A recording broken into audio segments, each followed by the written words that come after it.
नमस्कार, मी सारिका. एस9च्या बातमीपत्रात आपलं स्वागत. एक नजर आजच्या ठळक घडामोडींवर. मुलुंडमध्ये पालिका आयुक्त सीताराम कुंटे यांचा धावता दौरा. 5 मे नंतर रस्ते खोदण्यास ठाणे महानगरपालिकेची मनाई.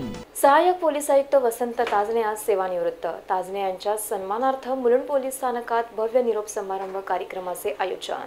26/11च्या हल्ल्याचा आरोपी अजमल कसाब यांच्या सुरक्षेची जबाबदारी चोखपणे पार पाडणारे राष्ट्रपती पदक विजेते मुलुंड पोलीस स्थानकाचे सहाय्यक पोलीस आयुक्त वसंत ताजणे आज 35 वर्षाच्या प्रदीर्घ सेवेनंतर पोलीस खात्यातून निवृत्त होत आहेत.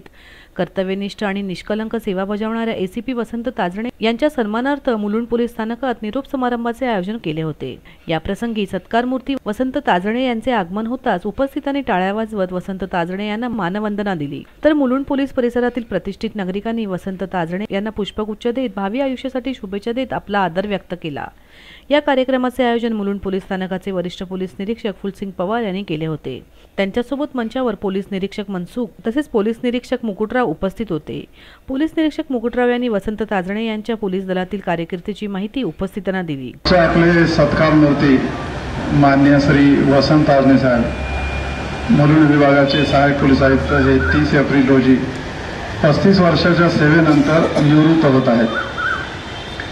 तर आज मध्येच नागरिकांचे थोडे भाषण थांबवून बोलण्याचं कारण असं आहे की त्यांच्या नोकरीविषयी आणि त्यांनी नोकरीत काय काय केलंय याविषयी मला सांगितल्याशिवाय राहत नाही. तर त्याची थोडीशी माहिती आपल्याला करून देतो. आपण त्यांना ओळखतात, परंतु त्यांच्या नोकरीचे डिटेल्स कदाचित आपल्याला माहिती नसतील. साहेब 1981 मध्ये पोलीस उपनिरीक्षक म्हणून मुंबई पोलीस दलात आले आणि तेव्हापासून सतत 35 वर्ष सेवा करतायत. त्यांनी दाऊद इब्राहिम सारख्या गुंडाला देखील पकडून कोठडीत टाकलेलं आहे. पश्चिम रेल्वेचे बॉम्बस्फोट, झवेरी बाजाराचे बॉम्बस्फोट या तपासामध्ये साहेबांचा सक्रिय सहभाग होता. अजमल कसाबची जी ट्रायल चालू होती त्याच्या संपूर्ण सिक्युरिटी अरेंजमेंट जे आहे त्याचे साहेब प्रमुख होते आणि ती ट्रायल सुरळीतपणे करण्यात आणि जनतेला न्याय मिळवून देण्यात साहेबांचा सिंहाचा वाटा. साहेबांनी वेळोवेळी जे कार्य केलेलं आहे पोलीस दलामध्ये त्याबद्दल साहेबांना आमच्या पोलीस महासंचालकांचं पदक मेरिटोरियस सर्व्हिसबद्दल मिळालेलं आहे. साहेबांनी आजपर्यंत 23 एन्काउंटर्स केलेले आहेत. 29 एन्काउंटर केलेले आहेत. साहेबांना आजपर्यंत 250 पेक्षा जास्त पदकं आणि साधारण 3 लाख रुपयापर्यंतची रोख बक्षिसे मिळालेली आहेत. साहेबांना महाराष्ट्र शासनानेच नव्हे तर गुजरात शासनाने देखील 10,000 रुपयांचं रोज बक्षीस दिलेलं आहे. आणि आत्ताच आपल्या साहेबांनी सांगितलेलं आहे. त्याचबरोबर साहेबांना राष्ट्रपती पदक मिळाल्याचं देखील मी आपल्याला सांगू इच्छितो. आणि आत्ताच साहेबांनी सांगितलेलं आहे की बाबा पोलीस अधिकारी जेव्हा रिटायर व्हायला येतो तेव्हा त्याच्या एका डोळ्यात आसू आणि एका डोळ्यात हसू असतं किंवा चला आपल्याला कुटुंबियासोबत राहायला मिळेल. तर आपल्या या मतदानाच्या दिवशी साहेबांच्या धर्मपत्नी ज्या आहेत त्या गंभीर आजारी होत्या आणि ICU मध्ये होत्या. असं असताना देखील साहेबांनी संपूर्ण दिवस आपल्यामध्ये उपस्थित राहून अतिशय संतुलित पद्धतीने नोकरी केलेली आहे. आणि पी.आय. मनसुख साहेबांनी सांगितलंच की निष्कलंक सेवा पोलीस खात्यात होणं ही खूपच मोठी गोष्ट आहे. तर साहेबांवरती जर काही डाग असेलच तर तो गुन्हेगारांशी अतिशय कडक वागल्याचा डाग असेल. त्या व्यतिरिक्त कोणताही डाग नाही हे मी खात्रीशीरपणे सांगतो. आणि एवढेच ओळख करून घेऊन मी माझे शब्द संपवतो. तर निरोप समारंभाला व्हॉइस या संस्थेचे अध्यक्ष शिवसेनेचे विलाससिंग राजपूत, काँग्रेसचे माजी नगरसेवक B.K. तिवारी, मनसेचे सत्यवान दळवी, RPIचे दादू झेंडे, काँग्रेस पक्षाचे उत्तम गीते, भाजपा आमदार सरदार तारासिंग, जयेश मिराणी यांची उपस्थिती लाभली. आदींनी एसीपी वसंत ताजणे यांच्या कारकिर्दीबद्दलच्या आठवणींना उजाळा दिला. वरिष्ठ पोलीस निरीक्षक फुलसिंग पवार यांनी एसीपी वसंत ताजणे यांचा पुष्पगुच्छ देऊन सत्कार केला आणि आपल्या भावना व्यक्त केल्या. जीवनामध्ये भरपूर काही प्रसंग येतात, काही प्रसंग विसरतात आणि काही प्रसंग आपल्या साथीला मृत्यूच्या बरोबर घेऊन जातात. निरोप जर म्हणला तर अतिशय दुःख वाटते. निरोप शब्दामधला जो नी आहे तो नेहमी दुःखाचं सागर तयार करतो मनामध्ये. मग ते सागर एखाद्या महिलेचं असेल, कन्याचं असेल, एखादा लहान बाळ असेल किंवा एखादा सर्व्हिसमधला व्यक्ती जर बाहेर जात असेल त्याच्यातला तो सर्वात मोठा दुःखाचा दिवस असतो.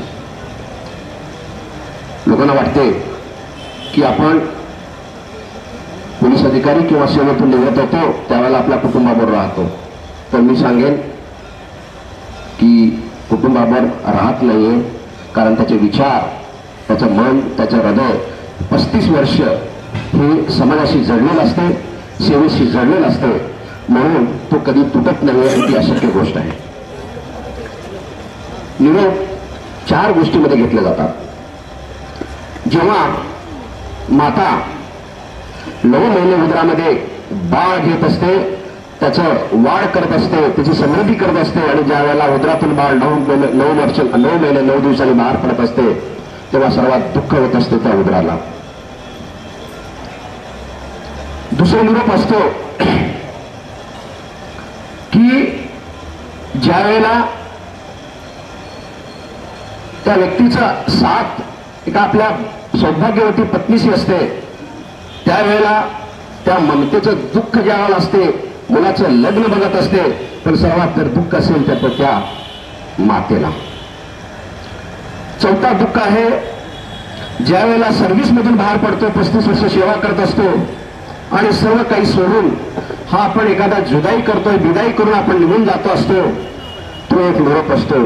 आणि चौथा जर निरोप जर असेल तर मृत्यू, की सर्व काही कायम स्वरूपाचं सोडून जात असते, समाज, नातं सगळं सोडून जात असते, तो अखेरचा निरोप असतो. तर ताजळे साहेबाचा निरोप जे आहे तो असा निरोप नाही आहे, तो निरोप असा निरोप आहे की त्या निरोपाला, त्या निरोपमधून, त्या विदाईमधून एक वृक्ष तयार झालेला आहे आणि तो वृक्ष आता वाढते आहे. आज वृक्षाचं शेवटचं खत पाणी घातलेलं असेल आणि उद्या तो वृक्ष सरळ फूल देणार आहे आणि फळं देणार आहे, आणि परवा दिवशी तो आपल्या सगळ्यांना त्याचा स्वाद, त्याचा श्वास, त्याचा आनंद आपल्याला देणार आहे आणि तो बघणार आहे लांब जाऊ. तो वृक्ष आहे. तर एसीपी वसंत ताजणे यांनी उपस्थितांचे आभार मानत आपल्या भावना व्यक्त केल्या. खरोखर एक पोलीस, एक सैनिक, पोलीस दलातील एक सैनिक म्हणून मी स्वतः अतिशय भाग्यवान समजतो की सर्व्हिसच्या शेवटच्या दिवशी नागरिकांकडून इतक्या मोठ्या संख्येने प्रतिसाद मिळणं हे खरोखर फार फार भाग्याचं लक्षण आहे. 12 जानेवारी 1981 साली मी या पोलीस दलामध्ये सब इन्स्पेक्टर म्हणून भरती झालो. त्याही अगोदर 2 वर्ष मी सरकारी नोकरी म्हणून, आपल्या कदाचित माझ्या कलिगला पण माहीत नसेल, मी त्या अगोदर 2 वर्ष मेट्रोपोलिटन मॅजिस्ट्रेट कोर्टामध्ये क्लार्क म्हणून काम केलं होतं. त्यानंतर सब इन्स्पेक्टर म्हणून भरती झालो आणि तेव्हापासून या मुंबई शहरामध्ये मी अगोदरचे 2 आणि 33 वर्षाची एकूण 35 वर्ष सेवा केलेली आहे. पहिलंच police station Nagpada police station या ठिकाणी मला पोस्टिंग मिळाली. मला वाटतं जे गँगवर आपण ऐकलं, मुंबई शहराला ज्या गँगवरने धाऱ्यावर धरलं होतं किंवा एक थ्रेट उत्पन्न केली होती, या गँगवरची सुरुवात त्यावेळी नागपाडा पोलीस स्टेशनमधून झाली होती. जो जगातला टॉप 10 दहशतवाद्यांनी दाऊद आहे, त्या दाऊदचा उगम त्यावेळी नागपाड्यामधून झाला होता. आणि माझ्या कलिगने सांगितल्याप्रमाणे मी आपल्याला कन्फर्मेशन देतो की या दाऊदची या शहरातील भारतातली शेवटची अरेस्टमेंट केली होती. त्यांच्यावर क्राईम ब्रँचला गेल्यानंतर अटक करण्याची, काम करण्याची बरेचसे तकनीकीचे प्रसंग माझ्या सर्व्हिसमध्ये आले. परंतु या सर्व्हिसमध्ये काम करत असताना आज जो आपण मला जे सन्मान देत आहेत किंवा जो काय लौकिक आपण मला म्हणत असेल, हा माझा एक वैयक्तिक लौकिक नाही आहे. एक पोलीस दलातील एक सैनिक आहे. आपण हा जो सन्मान इतक्या मोठ्या संख्येने या ठिकाणी उपस्थित केला, हा पोलिसांचा सन्मान आहे, आमच्या मुंबई पोलिसांचा सन्मान आहे की त्याने जे पोलिसांना जी जनतेची सेवा केली त्यांना आम्ही असे चांगल्या प्रकारे मान सन्मान देऊ, हा एक आदर्श आपण या ठिकाणी उपस्थित केलेला आहे.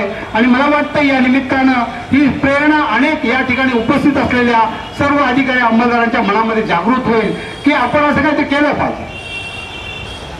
आज मुंबई पोलिसांना जी आवश्यकता आहे, जी शक्ती आहे, ही शक्ती मुंबई पोलिसांमध्ये तेव्हाच निर्माण होईल जेव्हा या प्रकारचं नागरिक आणि पोलीस एकत्र येतील. ही भागीदारी आमची या ठिकाणी सुरुवात होईल की पोलीस जे काय काम करतं याच्यामध्ये आतापर्यंत एक खबरी म्हणून एक वर्ग होता जो लोकांच्या समोर येत नव्हता, की एक गुन्हेगारांमध्ये भीती होती की आपण पुढे गेलो तर भीती होईल. परंतु पोलीस जे काय काम करतं, ही काय जी काय इन्फॉर्मेशन आम्हाला आतापर्यंत मिळत होती ही नागरिकांकडे मिळत होती. परंतु हे समोर येऊन इन्फॉर्मेशन खबर देण्याचं धाडीच लोकांमध्ये होत नव्हतं. याचं कारण त्यामध्ये आमच्याकडे कुठे कमतरता होती. पण गेल्या 5 वर्षामध्ये पोलीस आणि जनता यांच्यामध्ये एक विश्वासाचं नातं निर्माण होण्याचं काम झाले आहे. वरच्यावर आम्ही लोकांमध्ये जाऊन बोलू लागलो, त्यांच्याशी त्यांच्या भावना समजून घेऊ लागलो आणि एक विश्वास निर्माण केला. आणि गेल्या 5-10 वर्षामध्ये असं वाटू लागलं की लोकांचा पोलिसांवरती विश्वास वाढू लागलेला. आणि या विश्वासाचं रूपांतर आम्हाला भरपूर असं काही इन्फॉर्मेशन मध्ये येऊ लागलेलं आहे. आज लोक कुठल्याही गँगस्टर म्हणा, कुठला गुन्हा म्हणा, याची पोलिसांना माहिती देण्यासाठी उघडपणे पोलीस स्टेशनमध्ये सांगतात, हिमतीने पोलीस स्टेशनमध्ये सांगतात. आणि यापुढे या समाजामध्ये गुन्हेगारांना राहणं मुश्किल होईल असं मला वाटतंय. म्हणून त्या दृष्टिकोनातून नागरिकांमध्ये जास्तीत जास्त अवेअरनेस निर्माण करण्याची गरज आहे. हे गुन्हेगार कोण आहेत, कुठे राहतात, हे तुमच्या आमच्यामध्ये राहतात. ज्या ठिकाणी राहतात त्यांचा बुरखा वेगळा असतो. एका ठिकाणी राहतात, दुसऱ्या ठिकाणी गुन्हे करतात. पण त्यांच्या हालचालीवरती जर आपण बारकाने लक्ष ठेवलं, आपला शेजारी कोण आहे, आपल्या चाळीमध्ये आपल्या बिल्डिंगमध्ये भाड्याने घेणारा इसम कोण आहे, त्याची ऍक्टिव्हिटी काय, यावरती जर समाजाने लक्ष ठेवलं, मला वाटतं या समाजामध्ये गुन्हेगारांना राहण्यासाठी जागा मिळणार नाही आणि गुन्हेगारी नक्की कमी होईल. मी या ठिकाणी जेव्हा पोस्टिंगला आलो होतो, मी पहिल्यांदा सवार मुंबई नोकरीस आलो. आतापर्यंत गेली सुरुवातीची 30 वर्ष नोकरी मी साऊथ बॉम्बेमध्ये केलेली. पण जेव्हा माझी पहिल्यांदा या ठिकाणी पोस्टिंग आली, मी पाहिलं की मुलुंड ही उपनगर जे आहे हे अतिशय वेगळ्या प्रकारचे, शहरातल्या इतर भागांपेक्षा मुलुंडचा परिसर अतिशय वेगळा आहे. अतिशय सुशिक्षित, उच्चप्रवस्ती आणि अतिशय चांगल्या दर्जाचा नागरिक या ठिकाणी राहतात की ज्यांना समाजाची जाण आहे. एकमेकाला मदत करणं, पोलिसांना मदत करणं, पोलिसांचे प्रॉब्लेम समजून घेणं, अशा प्रकारची इथं संमिश्र वस्ती या ठिकाणी राहते. आणि यांच्याशी जर आपण जवळीक साधली तर मला वाटतं पोलीस अतिशय चांगल्या प्रकारे या ठिकाणी काम करू शकतील. आणि याच भावनेतून गेले 1.5 वर्षामध्ये आम्ही काम करायला चालू केली. पुलसिंग पवार सारखे मला वाटतं ज्यांचं आपण आता त्यांच्याशी भाषण ऐकलं, त्या भाषणाद्वारे जरी ते या कार्यक्रमाच्या निमित्तानं जरी ते माझ्याबद्दल जरी बोलत असले तर त्यांच्यामध्ये डेप्थ आपल्याला कळालेली आहे की ते कुठल्या दर्जाचे अधिकारी आहेत. आणि मी खात्रीपूर्वक सांगतो की आज मुलुंड जे पोलीस स्टेशन आहे, मुलुंडचा परिसर आहे, हा अतिशय सेफ आणि चांगल्या अधिकाऱ्याच्या ताब्यात आहे. Kaustubh Darwej, S9 news, Mumbai. 5 May नंतर रस्ते खोदण्यास ठाणे महानगरपालिकेची मनाई. मास्टिक असल्फाट पद्धतीने रस्त्यांचे नूतनीकरण सुरू. मान्सूनपूर्व ठाणे महानगरपालिकेने रस्ते दुरुस्ती करण्याचे काम हाती घेतले आहे. दरवर्षी पावसाळा सुरू झाला की शहरातील रस्ते हे खड्डेमय होतात. रस्त्यांची अक्षरशः चाळण होते. यातून निर्माण होणाऱ्या समस्यांनी प्रवासी आणि वाहन चालक त्रस्त होतात. शहरातील विविध चौक, जंक्शन या ठिकाणी रस्त्याची दुरुस्ती सुरू आहे. शहरात ज्या ठिकाणी खाजगी संस्थांनी रस्ते खोदले आहेत त्यांना आपली कामे 5 मे पर्यंत पूर्ण करण्याचे आदेश महानगरपालिकेने दिले आहेत. प्रथमच 41 पैकी 15 जंक्शनची कामे मास्टिक अस्फल्ट पद्धतीने पावसाळ्यापूर्वी पूर्ण करण्यात आल्याचा दावा पालिका करते. याकरिता 18 कोटीचा निधीही मंजूर झाला आहे. 25 चौक दुरुस्त झाले तर 15 चौकांचे काम सध्या सुरू आहे. काही ठिकाणी मलवाहिन्या टाकण्याचे काम सुरू असून त्यानंतर चौकांची दुरुस्ती सुरू आहे. गेल्या वर्षी नितीन कंपनी, कॅडबरी, 3 हात नाका, माजीवाडा इत्यादी महत्त्वाच्या जंक्शनजवळ खड्डे पडल्याने वाहतूक कोंडी होत होती. त्यामुळे यंदा त्यांची दुरुस्तीकरिता निवड करण्यात आली आहे. व्हिडिओ जर्नलिस्ट योगेश मोडावडेसह सारिका साळुंके, S9 न्यूज, ठाणे. S9च्या बातमीपत्रात वेळ झाली अल्पशा विश्रांतीची.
एसनानच्या बातमीपत्रात आपलं स्वागत.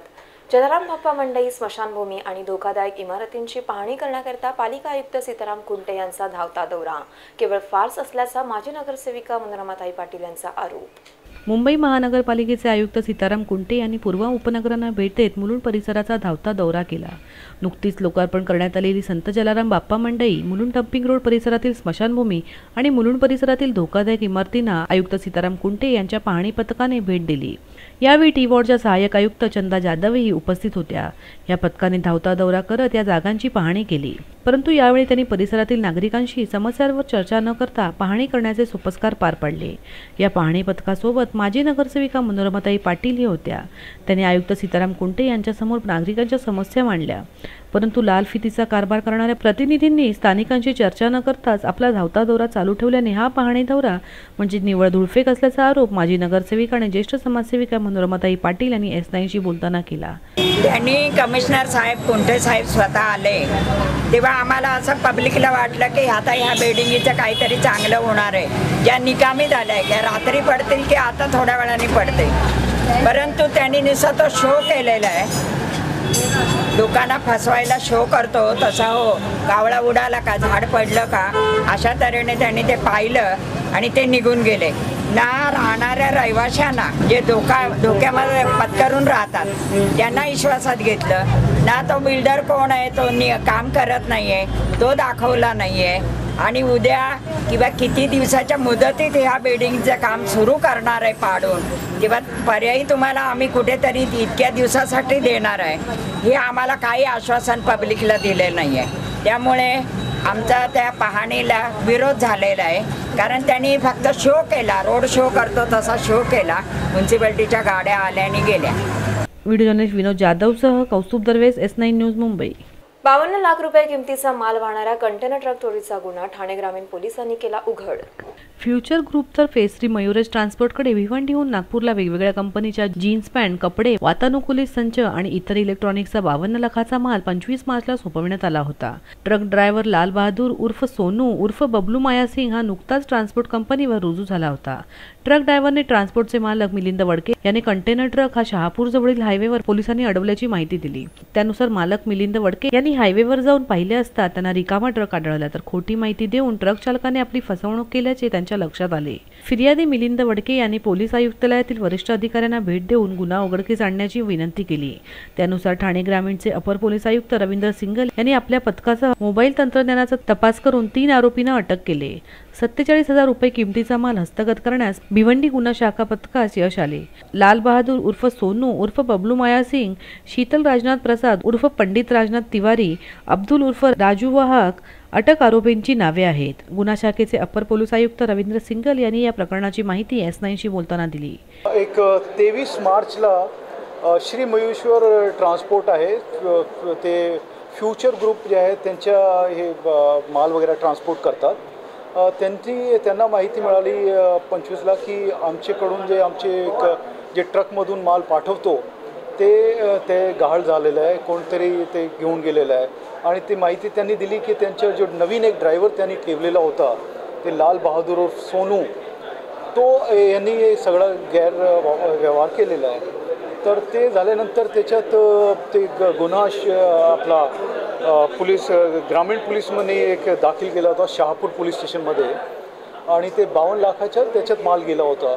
मग हे 22 एप्रिलला आमच्याकडे आले, ठाणे सिटी कमिशनर साहेबांना भेटले, मला भेटले आणि इतर अधिकाऱ्यांना. मग आम्ही एक पॅरल इन्व्हेस्टिगेशन त्याची सुरू केली.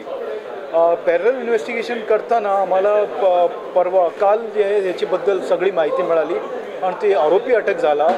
आणि मुख्यतः त्याच्यात जे माल गेला होता त्यापैकी 42 लाखांचा माल आम्ही आत्तापर्यंत रिकवर केलेला आहे आणि मोस्टली तो माल इंटॅक्ट आहे आणि त्याच्याबद्दलची जे पुढची कारवाई आहे आम्ही हे करण्यासाठी जे ग्रामीण पोलीस आहेत त्यांच्याकडे पाठवतो आहे आणि त्याच्यात आत्तापर्यंत 3 आरोपी निष्पन्न झालेले, 3 आम्ही अटक केलेले आहे आणि बाकी जर ह्याच्यात अजून माहिती मिळाली आम्ही पुढची कारवाई करू. व्हिडिओ जर्नलिस्ट योगेश मुळावडेसह सारिका साळुंके, S9 न्यूज ठाणे. S9च्या बातमीपत्रात वेळ तरी अल्पशा विश्रांतीची.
S9च्या बातमीपत्रात आपलं स्वागत. वाढत्या उकाड्यात तहान भागवण्याकरता माठ खरेदीकडे नागरिकांचा अधिक कल.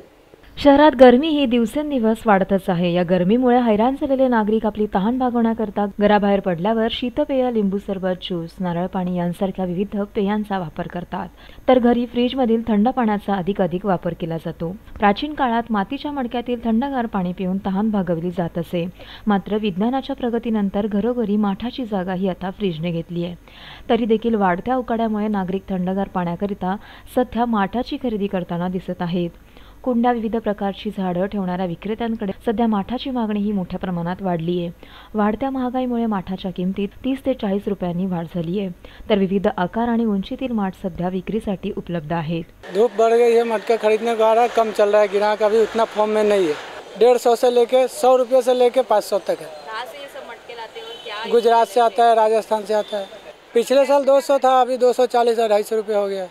गृहिणी अधिक चोख तपासणी करीत मडक्यांची खरेदी करीत आहेत. तर उकाडा हा दिवसेंदिवस वाढत असून फ्रीजमधील पाणी हे आरोग्याकरिता त्रासदायक ठरत असून माठातील पाणी हे तहान भागवण्याकरिता अधिक उपयोगी ठरत असल्याचे त्यांनी म्हटले. इथे येण्याचं कारण म्हणजे यंदा उन्हाळा खूप वाढलेला आहे आणि म्हणजे आम्ही खूपच उन्हाळ्याने एकदम हैराण झालो आहोत. घरी फ्रीजचं पाणी वगैरे, फ्रीज तर असतोच, त्याचं थंड पाणी वगैरे प्यायला मिळतंच, पण ते तब्येतीसाठी आपलं जास्त हानिकारक असतं. म्हणजे अगदीच गरमीतनं आपण घरी आलो आणि मग तिकडे फ्रीजचं पाणी प्यायलो तर आपल्या तब्येतीसाठी पण ते नुकसानदायक असतं. त्यामुळे मग आम्ही मडकं घ्यायला आलेलो आहोत. सध्या आम्ही मडकं घ्यायला आलोत कारण ह्याचं पाणी एकदम व्यवस्थित थंडगार असतं आणि शुद्ध असतं आणि मेन म्हणजे आपल्या तब्येतीसाठी खूप छान असतं. जसं ज्योती माझी मैत्रीण म्हणाली की उन्हाळा वाढल्याने आपल्याला म्हणजे तृषा जास्त लागते, कारण की घाम, आपलं हवामान जसं आहे त्याप्रमाणे घाम जसा येतो तसं पाण्याची गरज पडते. पण आपण जास्त करून फ्रीजचं पाणी पितो. जे टेक्नॉलॉजी ॲडव्हान्समेंट झालं आहे त्याच्यामुळे आपण फ्रीज वापरतो. पण पुरातन काळापासून जे ॲक्च्युअली वापरलं जायचं भांडं होतं ते म्हणजे मडकं, ज्याच्यात नॅचरली थंड होतं पाणी, नैसर्गिकरित्या थंड होतं आणि त्याच्यामुळे ते आपल्याला बाधत नाही. आपण त्याचा जो गारवा असतो जो जास्त आपल्याला आपली तृषा जास्त छान शांत करतो. आता मला वाटतं सगळ्याच गोष्टींची वाढ झालेली आहे. जसं आपल्याला वाहन जे ट्रान्सपोर्ट करणार असतात त्या गोष्टी, त्यांचे जर बेसिक जे लागणारं तेल किंवा हे आहे त्याच्यात जर रेट्स वाढले असतील तर साहजिक आहे बाकीच्या गोष्टींचे पण रेट वाढलेले आहेत. पण ज्यांना फ्रीज परवडत नाही किंवा जिथे इलेक्ट्रिकल शटडाऊन आहे तिथे मला वाटतं मडक्याचा जास्त वापर चांगला होऊ शकतो. म्हणजे लोकांना थंड पाणी पण मिळेल विदाऊट युझिंग इलेक्ट्रिसिटी. पॉवरचा जास्त आपल्याला म्हणजे सेव्हिंग पण होऊ शकतं. बरोबर, म्हणजे मला वाटतं की जास्त फायदेशीर गोष्ट आहे. तर थोडेसे पैसे त्याच्यात जर वाढले असतील तर फ्रीजपेक्षा नक्कीच स्वस्त पडणार आहे गरीब माणसाला. व्हिडिओ जर्नलिस्ट योगेश वावडेसह सारिका साळुंखे, अस्तान न्यूज ठाणे. शेवटी पुन्हा एक नजर आजच्या ठळक घडामोडींवर. मुलुंडमध्ये पालिका आयुक्त सीताराम कुंटे यांचा धावता दौरा. 5 मे नंतर रस्ते खोदण्यास ठाणे महानगरपालिकेची मनाई. S9च्या बातमीपत्रात इथेच थांबू. तोपर्यंत नमस्कार.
Thank you.